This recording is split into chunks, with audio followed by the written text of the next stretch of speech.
Special focus ట్విస్టులు ఝలక్లు అంతకు మించిన సంచలనాలు ఎన్నికలు సమీపిస్తున్న వేళ తమిళనాడు రాజకీయాలు థ్రిల్లర్ సినిమాను తలపిస్తున్నాయి.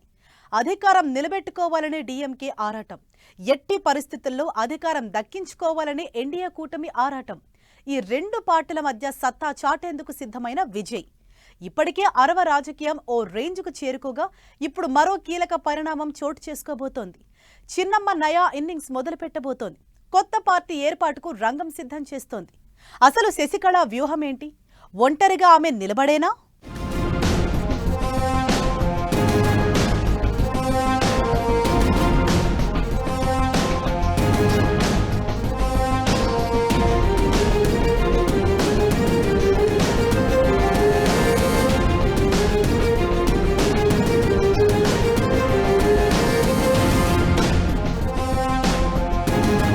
తమిళ రాజకీయాల్లో ట్విస్టులు. తమిళ పాలిటిక్స్ లో చిన్నమ్మ నయా ఇన్నింగ్స్. కొత్త పార్టీ ఏర్పాటుకు శశికళ రంగం సిద్ధం. కొత్త పార్టీ కోసం వ్యూహాత్మక సమావేశాలు. జయలలిత జయంతి రోజు పార్టీ ప్రకటన. శశికళ టార్గెట్ ఏంటి? స్ట్రాటజీలు ఏంటి? శశికళ పార్టీ పెడితే ఎఫెక్ట్ ఎవరిపై ఉంటుంది?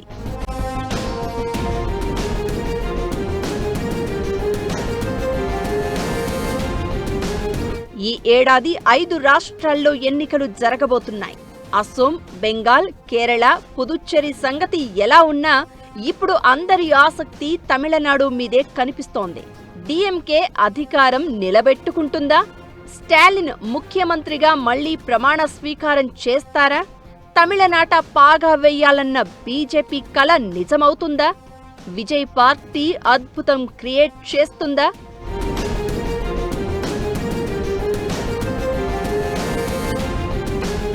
ఇలా దేశవ్యాప్తంగా చాలా ప్రశ్నలు వెంటాడుతున్నాయి. మరో 3 నెలల్లో ఎన్నికలు జరగబోతోన్నా అదేదో రేపే పోలింగ్ అనే రేంజ్లో మాటల యుద్ధం జరుగుతోంది. బీజేపీ తరపున మోదీ స్వయంగా రంగంలోకి దిగగా స్టాలిన్ తన మార్క వ్యూహాలతో దూసుకుపోతున్నారు. ఇక సినిమాలకు గుడ్ బై చెప్పిన విజయ్ పొలిటికల్ గా స్పీడ్ పెంచేశారు. తమిళ రాజకీయం భగ్గుమంటున్న వేళ మరో ఆసక్తికర పరిణామానికి రంగం సిద్ధమైంది. దివంగత ముఖ్యమంత్రి జయలలిత ఆప్త మిత్రురాలు, అన్నా డీఎంకే మాజీ నాయకురాలు శశికళ మళ్లీ రాజకీయాల్లో యాక్టివ్ రోల్ ప్లే చేసేందుకు రెడీ అయ్యారు. 2026 ఎన్నికలే టార్గెట్ గా వ్యూహాలకు పదును పెడుతున్నారు. కొత్త పార్టీ పెట్టేందుకు సిద్ధంగా కనిపిస్తున్నారు.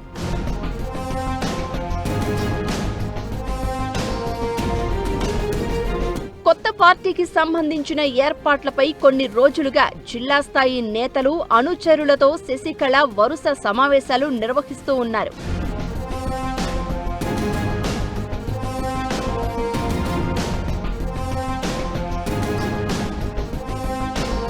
జయలలిత జయంతి రోజైన ఫిబ్రవరి 24న తన కొత్త రాజకీయ పార్టీ పేరు, జెండా, విధి విధానాలను ప్రకటించే అవకాశం ఉందని రాజకీయ వర్గాల్లో బలంగా వినిపిస్తోంది. అన్నా డీఎంకేలో తిరిగి చేరేందుకు చేసిన ప్రయత్నాలను పళనిస్వామి వర్గం పూర్తిగా తిరస్కరించడంతో తన మద్దతుదారులతో కలిసి శశికళ ఈ నిర్ణయం తీసుకున్నట్లు తెలుస్తోంది.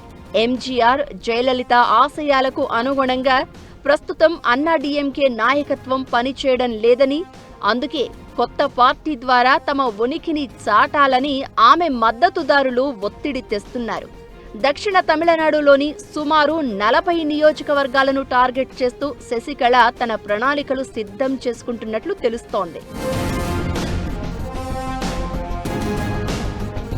అక్రమాస్తుల కేసులో శిక్ష పడడంతో 2027 వరకు ఆమె ప్రత్యక్ష ఎన్నికల్లో పోటీ చేసేందుకు అనర్హురాలు. అయినా రాజకీయ పార్టీకి నాయకత్వం వహించడానికి చట్టపరంగా ఎలాంటి అడ్డంకులు లేవు.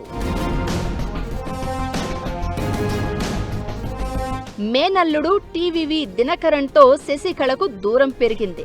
జైలులో ఉన్న సమయంలో అమ్మ మక్కల్ మున్నేట్ర కజగం అనే పార్టీని దినకర్ స్థాపించారు. అయితే ఈ మధ్య ఆయన ఎన్డీఏ కూటమికి దగ్గరవడం, అన్నా డీఎంకేతో సఖ్యతకు ప్రయత్నించడం శశికళకు నచ్చలేదని తెలుస్తోంది. దీంతో ఆయనతో కలిసి పని చేయకుండా తనకంటూ ప్రత్యేక రాజకీయ వేదికను ఏర్పాటు చేసుకోవాలని నిర్ణయించుకున్నారు. దీనికోసం కొత్త పార్టీ ఏర్పాటుకు సిద్ధమయ్యారు. నిజానికి జయలలిత బతికున్న రోజుల్లో శశికళ ప్రభావం ఎక్కువగా ఉండేది. ఆమె చనిపోయిన తర్వాత పరిస్థితులు పూర్తిగా మారిపోయాయి. అవినీతి కేసులో జైలు శిక్ష అనుభవించడం, చాలా రోజులు రాజకీయాలకు దూరంగా ఉండటం శశికళకు పెద్ద మైనస్ గా మారింది. ఇప్పుడు కొత్త పార్టీ ఏర్పాటు చేసినా మళ్లీ జనాల విశ్వాసం పొందడం, జయలలిత నిజమైన రాజకీయ వారసురాలిగా తనను నిరూపించుకోవడం పెద్ద సవాలుగా మారే అవకాశం ఉందనే అభిప్రాయాలు వినిపిస్తున్నాయి. శశికళ అనర్హత కాలం వచ్చే ఏడాది ప్రారంభంలో కంప్లీట్ అవుతుంది. దీంతో ఆమె ఈ ఏడాది ఎన్నికల్లో నేరుగా పోటీ చేసే అవకాశం లేదు. అయినా పార్టీని నడిపించడం, మద్దతుదారులను బరిలోకి దింపడం ద్వారా రాజకీయ బలాన్ని నిరూపించుకోవాలని ఆమె భావిస్తున్నారు. శశికళ కొత్త పార్టీతో ప్రధానంగా అన్నా డీఎంకేకే ఎక్కువ నష్టం జరిగే అవకాశం ఉందనే అంచనాలు వినిపిస్తున్నాయి.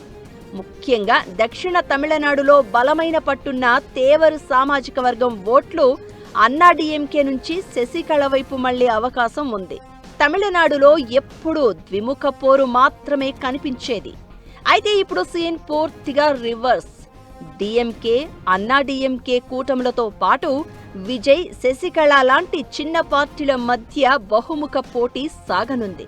కేవలం 40 సీట్లలోనే చిన్నమ్మ పార్టీ ప్రభావం చూపినప్పటికీ అన్నా డీఎంకే గెలుపోటములను శాసించే శక్తిగా మారే అవకాశం ఉందనేది మరికొందరి వాదన. ఇక పార్టీకి సంబంధించి ఇంకా ఎలాంటి ప్రకటన రాకపోయినా శశికళ అడుగులు ఎలా ఉండబోతున్నాయనే దానిపై ఇప్పటికే జనాల్లో కొత్త చర్చ మొదలైంది. రాబోయే ఎన్నికల్లో శశికళ పార్టీ ఏ దిశగా వెళ్తుందో ఆసక్తికరంగా మారింది. ప్రధాన పార్టీలతో పొత్తు పెట్టుకుంటారా, లేక ఒంటరిగానే పోటీ చేస్తారా అనేది మరో కీలక అంశం. శశికళ కొత్త పార్టీతో తమిళనాడు రాజకీయాల్లో పెద్ద మార్పులు రాకపోయినా సమీకరణాలను ప్రభావితం చేసే అవకాశం మాత్రం ఉంది. కొన్ని ప్రాంతాల్లో ఓట్లు చీల్చి ఫలితాలను ప్రభావితం చేసే శక్తి ఆమెకు ఉంది. దీంతో ఇప్పుడు అందరి దృష్టి ఫిబ్రవరి 24పై ఉంది. ఆ రోజు ప్రకటించే పార్టీ విధానాలు, నాయకత్వ నిర్మాణం, వ్యూహాలు ఇవన్నీ శశికళ రాజకీయ భవిష్యత్తును డిసైడ్ చేస్తాయి. ఓవరాల్ గా చిన్నమ్మ రీఎంట్రీ తమిళ రాజకీయాల్లో కొత్త అధ్యాయానికి నాంది పలుకుతుందా, లేదా మరో ప్రయోగంగా మిగిలిపోతుందా అని పొలిటికల్ సర్కిల్స్ లో జోరుగా చర్చ నడుస్తోంది. అయితే డీఎంకే లేదంటే అన్నా డీఎంకే ఇలా అధికార మార్పిడి అనేది తమిళనాడులో ఆనవాయితీగా వస్తోంది.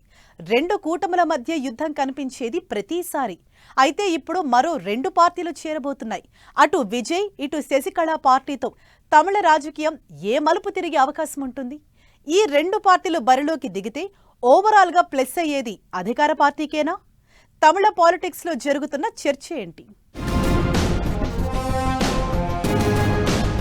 అటు విజయ్ పార్టీ, ఇటు శశికళ పార్టీ, 2 పార్టీల ఎంట్రీతో లాభం డీఎంకేకేనా? విజయ్, శశికళ పార్టీలతో జరగబోయేది ఏంటి? తమిళ రాజకీయం ఏ మలుపు తిరగనుంది? పార్టీ పెడితే శశికళకు ఎదురయ్యే సవాళ్లేంటి?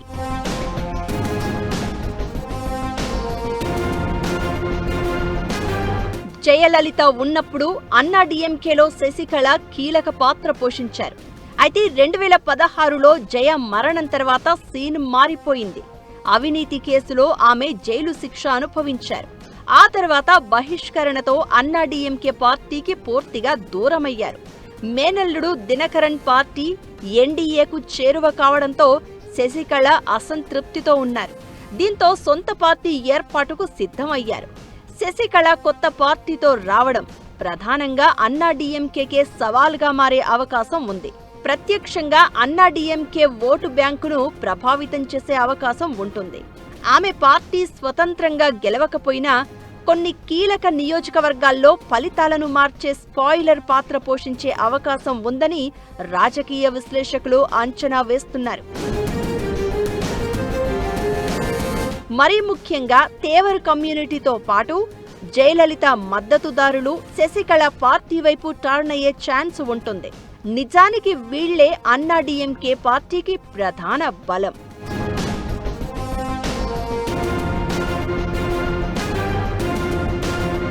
అన్నాడీఎంకే సంప్రదాయ ఓట్లలో కొంత శాతం చీల్చినా అది ప్రతిపక్షాన్ని బలహీనం చేసి అధికార పార్టీకి ప్లస్ అయ్యే అవకాశం ఉంటుంది. గత ఎన్నికల్లోనూ ఇదే జరిగింది. దినకరన్, అమ్మ మక్కల్ మున్నెట్ర కజగం పార్టీ అభ్యర్థులు అన్నాడీఎంకే ఓట్లను చీల్చేశారు. 40కి పైగా నియోజకవర్గాల్లో అది డీఎంకేకు ప్లస్ అయింది. శశికళ పార్టీ తరపున అభ్యర్థులు ఒంటరిగా బరిలోకి దిగితే దక్షిణ, ఉత్తర తమిళనాడులో ఓట్లు చీలిపోయే ఛాన్స్ ఉంటుంది. బీజేపీకి నష్టం. ఇది అధికార డీఎంకేకు అనుకూలం. ఇప్పటికే విజయ్ పార్టీ ఎంట్రీతో తమిళ రాజకీయాలు వేడెక్కగా ఇప్పుడు శశికళ రంగంలోకి రావడంతో ఓట్లు మరింతగా చీలిపోనున్నాయి. ఇది పరోక్షంగా అధికార డీఎంకేకు ప్రయోజనం చేకూర్చే అవకాశం ఉందని విశ్లేషకులు భావిస్తున్నారు. ఇక విజయ్ స్థాపించిన టీవీకే పార్టీ యువతను ఆకర్షిస్తోంది.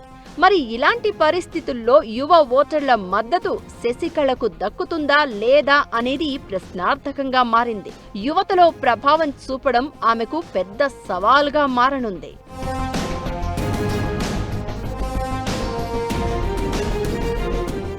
ఎప్పుడైతే జయలలిత మరణించిందో 2016లో దాదాపు 10 సంవత్సరాలు అయిపోయినాక ఇక పలుకుపోయేది లేదు. ఆస్తులు అవన్నీ ఉండొచ్చు, కానీ నాయకులు కొంతమంది వెనకాల వెళ్ళొచ్చు, కానీ పబ్లిక్లో అనేది లేదు. ఆమె వేరే పార్టీ పెట్టినా పెట్టకపోయినా అంత డ్యామేజ్ ఏడీఎంకే చేయదు, ఏ పార్టీ చేయదు. ఒకే పార్టీ ఆమెతో ఇప్పుడు అలయన్స్కి వచ్చే అవకాశం ఉన్నది. వేరే పార్టీ పెడితే అది టీవీకి విజయ్ పార్టీ. ఆయన చేయకపోవడం ఉండొచ్చు, ఆమెను రమ్మని కలుపుకోవటానికి. అందువల్ల పెద్ద ఇంపాక్ట్ మాత్రం ఉండదు. 1996 నుంచి తమిళనాడులో ఏ పార్టీ కూడా ఒంటరిగా స్పష్టమైన మెజారిటీ సాధించలేదు. దీంతో కులాలు, ప్రాంతాల ఆధారంగా ఏర్పడిన చిన్న చిన్న పార్టీలతో పొత్తులు కీలకంగా మారాయి. అయితే టీవీకే పార్టీ ఒంటరిగా పోటీ చేస్తుందన్న విజయ్ ప్రకటనతో తమిళ రాజకీయం ఒక్కసారిగా షేక్ అయింది. టీవీకే పార్టీకి జనాల్లో మంచి మద్దతు ఉందని, కింగ్ మేకర్గా మారే అవకాశాలు కనిపిస్తున్నాయని సర్వేలు చెప్తున్నాయి. డీఎంకే, అన్నాడీఎంకే పార్టీల మధ్య అధికార మార్పిడితో అలిసిపోయిన జెన్జీ యువత మార్పు కోసం విజయ్ వైపు చూస్తోందని అంచనా వేస్తున్నాయి. తమిళనాడులో 27 ఏళ్లలోపు వయసున్న ఓటర్లు 1 కోటి మందికి పైగా ఉన్నారు. రాష్ట్రంలో మొత్తం ఓట్లలో వారిది దాదాపు 20% వాటా. వీరిలో మెజారిటీ ఓటర్లు విజయ్ వైపు ఉన్నారని మరో అంచనా. అభిమానుల్లో, యువతలో ఉన్న ఫాలోయింగ్ టీవీకేకు ప్లస్ పాయింట్. అటు విజయ్ పార్టీ, ఇటు శశికళ పార్టీ ప్రభుత్వ వ్యతిరేక ఓటును భారీగా చీల్చే అవకాశం ఉంటుంది. అప్పుడు అధికార పార్టీకి పాజిటివ్గా మారుతుందని మరో అంచనా. దీనికి తోడు శశికళ సెంటిమెంట్ అన్నాడీఎంకే నుంచి ఓట్లు సాధించగలదు. ఇలా ఈ 2 పార్టీలు బరిలోకి దిగితే అది సీఎం స్టాలిన్కు ప్లస్ అయ్యే అవకాశాలు ఎక్కువగా కనిపిస్తున్నాయి. అయితే ఇక్కడే చిన్న రిస్క్ కూడా ఉంది. డీఎంకే వ్యతిరేక ఓట్లను ఏకం చేసి శశికళ ఏదైనా కూటమిలో చేరితే అది స్టాలిన్కు నష్టం కలిగించే అవకాశం ఉంటుంది. అయితే అన్నాడీఎంకే నేతలు శశికళ రాకను వ్యతిరేకిస్తున్నారు. దీంతో అలా జరిగే అవకాశం లేదు. ఏమైనా ఎన్నికలకు సరిగ్గా 3 నెలల ముందు తమిళనాడు రాజకీయం మరింత రసవత్తరంగా మారుతోంది.